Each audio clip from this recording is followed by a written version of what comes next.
demands of the community in Inchicore were well represented when the Inchicore Development Project launched its first major publication entitled The Grand Canal, Inchicore and Kilmainham in Kilmainham Gaol on December the 17th. The book is a history in words and pictures and a description of the canal and its uses throughout the period of its operation. The compilers of the book are Alison, Madoc, Michael Conhan and Oliver Gleeson.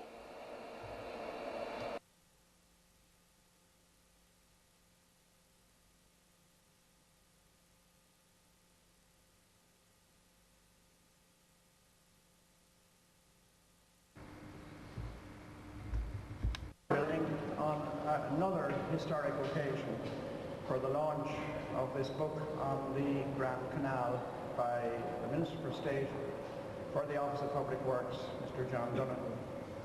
Before moving to the Minister and the formal launch, I'd like to invite Ms. Alison Madoc to say a few words about the project.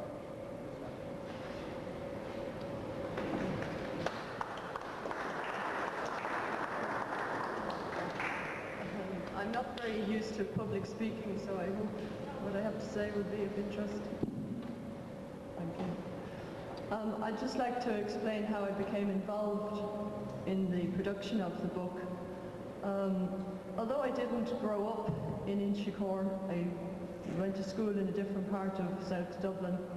I knew Kilmainham and Inchicore because it was the place my parents came from, and I was regularly visiting Inchicore to see grandparents and great-grandparents and grandaunts, so it was familiar to me as an area, the buildings, sites, but other than that I didn't have any real contact. So it wasn't unusual that, having got married, we decided to buy a house and come and live in the area, and it just happened to be on the banks of the canal. It was a very nice big garden and the fish just outside the front door, which suited us down to the ground. And when we first moved in, the banks of the canal were waist high in grass and nettles, and it was very overgrown. It was teeming with wildlife, but there wasn't anybody there to notice or appreciate it.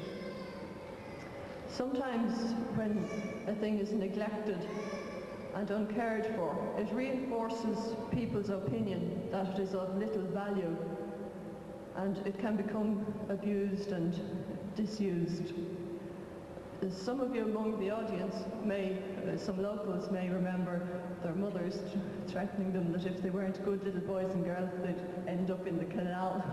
It was seen as a very neglected and weedy and dirty place. And Michael Hartnett's poem, which is on the inside cover of the book, will reflect that feeling in the area. I'll just read it to you.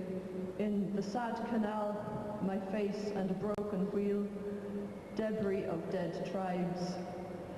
And that was maybe the case in the early 80s, but all that changed in 86 when CIE relinquished control of the canal to the Office of Public Works, and I think over its checkered history that was one of the best things that had happened to it in a long time.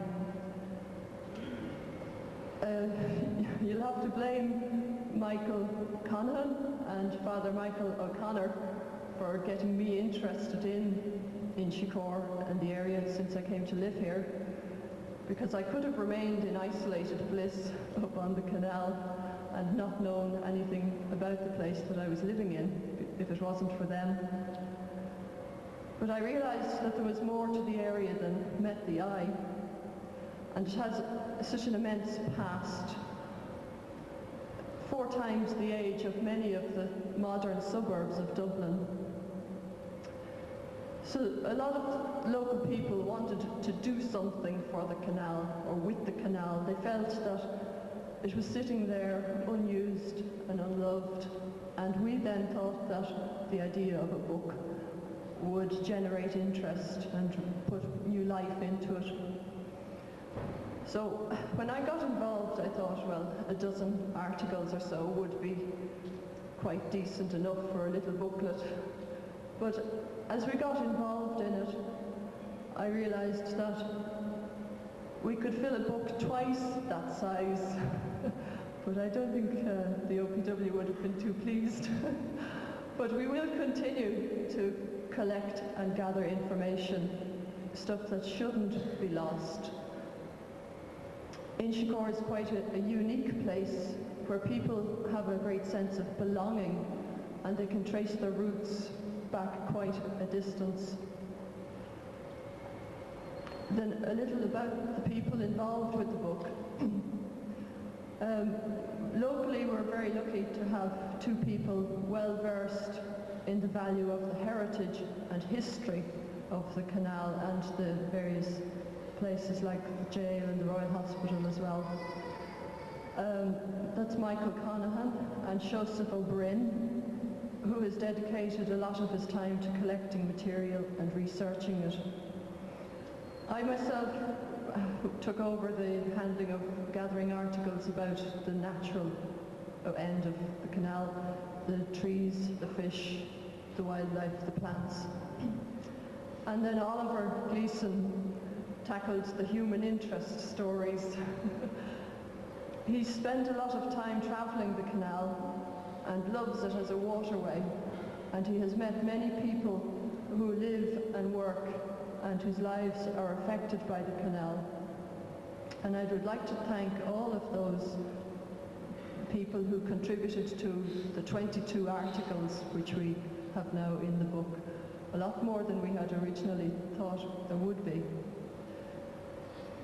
The canal, as I said in the introduction in the book, it has been here a long time and it will be here long after we have all gone.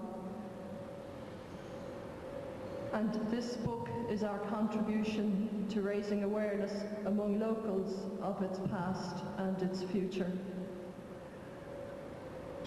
I see in the city, around Bagot Street and Leeson Street, the canal is a major part of their environment, of the ordinary working people. They use it on a day-to-day basis, and rightly so, because there's far too much concrete in there.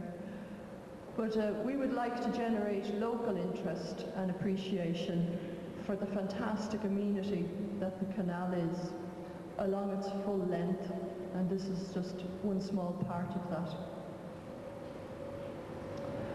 We will continue to increase the use of the canal, and we will carry out many more clean-ups until the day that they are not necessary.